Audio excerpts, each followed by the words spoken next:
Camino a las majadas donde se enhebran las estampas coloreadas por la fertilidad y por la convicción que las cabañuelas le ofrecían para la época, donde los fogones ardían con el mismo anhelo del campesino henchido por el optimismo que daría la lluvia, en esa tierra árida donde el polvo se levantaba por el trajinar rutinario y que lejos se va perdiendo como en remembranzas difusas de un tiempo que no volverá. Un fragmento nostálgico que nos brindó la naturaleza, aquella que enamora como los versos de Ernesto Luis. Era noche de molienda luminosa como el día, y tu mirada encendía los claveles de mi hacienda. El fresco desde la senda convidaba a tus encantos. Cuántos luceros y cuántos lunares daba por ellos, y la noche en tus cabellos puso uno y puso tantos.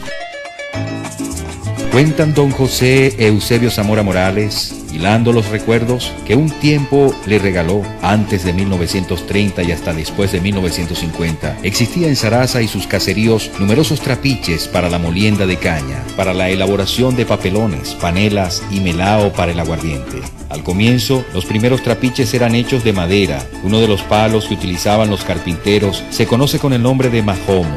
Es un árbol de corazón muy resistente con el cual el carpintero que se especializaba en trapiches elaboraba las masas con sus respectivos dientes y engranajes. Los trapiches de madera o de palo, como también se les conoce, constaban de 3 masas y para exprimir la caña hacían falta 2 operadores. Por un lado, uno de ellos introducía la caña y el otro se le regresaba y la retorcía a fin de extraerle todo el jugo. Hubo verdaderos maestros en la construcción de estos trapiches. Se recuerda al señor Negrito Camacho, José Ramón Álvarez, don Miguel Acosta y Santiago Ruiz. Estos trapiches fueron reemplazados por trapiches de hierro importados de Estados Unidos. Conocimos unos marca Chattanooga en varios tamaños, número 1, 2 y 3. Estos, al igual que los de madera, eran operados por bueyes, pero también se les podía acoplar un motor. Los bueyes eran entrenados para esta labor, trabajaban en pareja, lo que conocemos como una yunta de bueyes. Se le colocaba un yugo amarrado a los cuernos con correas de cuero de ganado. El yugo era tirado con una cuerda que se ataba a una de las palancas del trapiche y giraba en sentido contrario a las agujas del reloj. El trapiche contaba también con una batería de pailas que podían ser 2, 3 o más según la extensión de la vega. La zafra de la caña de azúcar iniciaba generalmente de diciembre a marzo. La molienda comenzaba de 5 a 6 de la tarde para aprovechar la fresca y el sereno de la noche, donde seguramente no faltaba algún vecino que junto al calor de las pailas, con su cuatro y su voz cantarina, improvisaba los versos que hacían ameno el trabajo. Jornada que terminaba más allá del cantar de gallos, a eso de las 9 de la mañana. Era un trabajo agotador. A veces, en horas de la madrugada, el arreador, que también hacía las veces de botador de bagazos en la soledad de la noche, cantaba coplas para espantarse sueño. Alza arriba, güey tirano, el rey de la tiranía. ¿Por qué no me despertaste cuando se fue el alma mía? Arrequinta ese timón y afloja ese cabrestero, hinca la rodilla en tierra y ayuda a tu compañero. A las 2 de la mañana, cuando yo empiece a moler, a las 2 de la mañana, cuando yo empiece a moler, con guarapitos de caña endulzaré a mi mujer. En la zona de Corocito existió una vega con su trapiche, primero de madera y más tarde de hierro, propiedad del señor Juan Zamora, comprado a la empresa Sánchez y Compañía por el precio de bolívares 400 y traído a Zaraza en el transporte Bolívar de Mercedes Hernández Chacín. Viene a nuestro recuerdo el grato nombre de un singular hombre de las faenas agropecuarias, el señor Francisco Díaz, quien hasta hace poco tiempo estuvo elaborando papelones en su fundo El Remanso. Por los lados del Curial contábamos con los hermanos Ruperto y Máximo Aguilar y don Manuel de Jesús Zamora en Rucio Jovero, a las riberas del Ipire. Muchos años atrás recordamos a don Rafael López, dueño de la venta de medicinas que existía en Zaraza, quien además de boticario, recetaba y preparaba fórmulas médicas que eran la solución para muchas enfermedades de la época. Era experto en la extradición de piezas dentales. Recordemos que en esos tiempos no se usaba anestesia para esos asuntos dentales. El señor López era además criador y agricultor. En su fundo Guanajay tenía vegas de caña y trapiche para la molienda. Nos estamos refiriendo al padre de los López Castro, Rafael, Jesús Luz, Gabriel, Pitito, Miguel y Leticia. Asimismo, la vega de don Felipe Fajardo, acompañada por el inmenso Cocotal, guayabas entre la calle Barcelona, Monte Oscuro y potreros que sirvieron posteriormente para un urbanismo. Y por el fondo La Coromoto, de don José María Ayala Romero, destilaba el guarapo para toda la vecindad. Por Chaguaramal, en las frescas noches de molienda, por La Vega, de don Carlos Hernández Abello, padre de Pedro Hernández Reyes, se apretujaba el papelón con bagazos de caña. Y por el oriente de este pueblo, por los lados de Calanche, el Indio Tovar y Pedro Castillo Jaramillo, viene en nuestra memoria el infatigable José Rafael Bravo, trapichero y visionario del desarrollo de la cuenca de Lunares. En el año 1938, un agricultor llamado Sebastián Castro, padre del conocido locutor Robert Fajardo, quien trabajaba en el Fundo La Vigía, invitó a un niño de 8 años a comer patillas a su conuco. Cuando venía de regreso, una serpiente de cascabel mordió al agricultor. Corrieron hasta el hato e inmediatamente mandaron a un emisario a caballo en busca de auxilio a la botica de don Rafael López. En la tarde llegó el emisario con la medicina que salvaron la vida de don Sebastián, quien aún vive frente a Proyosa y puede dar fe de este comentario. Los dueños de Trapiche a veces tenían 2 juntas de bueyes. Mientras una junta estaba trabajando, la otra estaba descansando. Eran animales muy fornidos. El señor Juan Zamora tuvo un par de bueyes llamados Botijón y Pizarrón. Cuando hubo que vender a Pizarrón porque debía reemplazarse por otro más joven, fue comprado por don Luis Morales por la suma de 100 bolívares. Ese buey, llevado con otros animales a Villa de Cura a pie, después de 15 días de marcha, pesó 30 arrobas aproximadamente, es decir, 750 kilogramos. Llegó San Juan a esta casa que la hizo con el tiempo.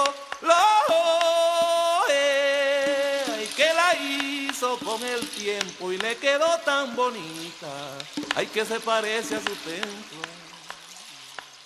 Las personas dueñas de Trapiche y del equipo para procesar el papelón no solo molían su propia caña, sino que molían la de otros cañicultores que la sembraban, pero que no tenían los equipos necesarios para la molienda, por lo que era a medias, es decir, que si se producían 20 cargas de papelón, 10 cargas eran del dueño de la caña y 10 eran del dueño del trapiche. Es bueno señalar que una carga de papelón son 2 bultos de 40 papelones cada uno. Estos bultos recibían el nombre de agajes. La persona que enagajaba papelones utilizaba bagazos de caña acondicionados para tal fin, aros hechos de bejuco y flexibles para amarrar. Estos agajes servían de alimento para los burros que traían los campesinos de los alrededores de Zaraza, con sus cargas de maíz, algodón, patillas y frijoles. Así, el animal pasaba la noche amarrado en algún solar desocupado, comiéndose los bagazos y las hojas de caña con que hacían el agaje. El señor José Rodríguez Malaspina también fue dueño de trapiche y de caña en su fundo El Caro. Tobías Hernández Almerón fue otro agricultor que tuvo trapiche y vegas durante su existencia. Recordamos también al señor Juan Regio, quien tenía una vega y un trapiche en La Marciana, cerca de donde existió la vieja manga de coleo Aníbal Ron. Allí vendían guarapo de caña, papelón, melcoche, mono y panelas. Recordemos que el azúcar refinada no existía en los anaqueles de las viejas bodegas zaraceñas y todo se endulzaba con papelón. Algunos productores guardaban 100 cargas de papelón, lo que se traduce en 8.000 papelones que servían para el consumo del hato y para el suministro en venta a los obreros del fundo. El resto era vendido en el comercio local para los arreadores del ganado y el precio promedio de un papelón de más o menos 1 kilo era de aproximadamente 1 bolívar, y aunque a veces se conseguía en 1 real o real y medio. Hacia el este del pueblo, en lo que hoy conocemos como Monte Oscuro, había una hacienda perteneciente al señor Miguel Vietri, la cual posteriormente pasó a manos de don Felipe Fajardo, y en esta aún quedan los vestigios de lo que alguna vez fue una esplendorosa vega, y en su oxidado trapiche puede leerse número 2200, monitor manufacturado por la compañía G.S. Bell, Hillsboro, Ohio, Estados Unidos. A escasos metros del trapiche, todavía puede oírse el rumor del agua proveniente del viejo manantial, agonizando entre la basura y las aguas servidas que el progreso le ha dejado como legado.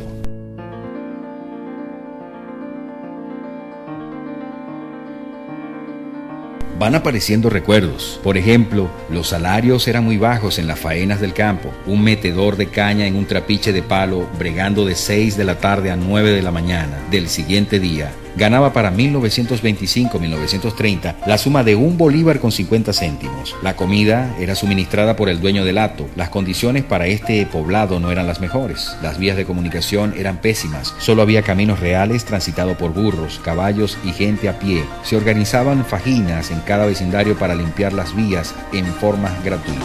En los campos se alumbraban con mechuzos a base de querosén o carburo. Ya para 1940-1945, desde lo lejos, desde lontananza, se veía el titilar de las luces de un pueblo que quería despertar al progreso. Ya teníamos una planta eléctrica que funcionaba de 6 de la tarde a 12 de la noche. En las fiestas, todos estaban atentos al aviso del operador de la planta. Media hora antes de las 12, cortaba la luz por 1 o 2 segundos. A un cuarto para las 12 hacía lo mismo como señal de que tenían que despedirse, porque a las 12 el corte era definitivo. Pero en los campos, la parranda continuaba al calor de la luna. Papelón, ¿dónde te fuiste? Así como se fueron las jornadas de la molienda, se fueron despidiendo otros oficios y labores que con mística colmaban las necesidades de aquel precario pueblo saraceño. Ejemplo de ello era encontrar algunos campesinos entrando al pueblo con cargas de papelón y a un lado los cargadores de agua, que era usada para lavar y hacer oficios de la casa. Lo hacían a lomo de burro, en barriles, del río Ipire, de la Laguna Nueva. Si era para lavar, se tomaba del cañón del río, y si era para tomar, se usaba de las cacimbas. También se usaban para tomar las que provenían de aljibes y manantiales. Algunos eran acondicionados con mampostería y se le ponía una mariposa con mecate y un balde o recipiente con que se extraía el agua. ¿Cómo no recordar el aljibe de Herminia Guaparumo, muy concurrido por personas que iban a cargar sus burros con barriles por la suma de 0,25, es decir, medio real? Se acabaron los trapiches y con ello las moliendas. Ya el arriador de bueyes no se espanta el sueño, cantándole a la llanura, a la luna, a las estrellas, como cuando se inspiraba para decir: viene saliendo la luna por la vía de Carrizal, boquita de caña dulce, ¿quién te pudiera besar? Alza arriba mi caballo, sácame de este arenal, que me viene persiguiendo las sirenitas del mar. Y regresa José Eusebio de un recuerdo acompañando los versos de un pariente no lejano, su primo Ernesto Luis Rodríguez. Así por estos caminos ya estoy poniéndome viejo, sin que me duela el corrío ni se me apague el acento. Cuando se nace en el llano se tiene que ser coplero, por aquí es donde se prueban las cosas del sentimiento, y si no es en octosílabos el verso no sabe a verso. En el presente, Ciudad Alternativa recuerda con orgullo el pasado de la saraceñidad, para que nuestra identidad ocupe un lugar inolvidable en la posteridad.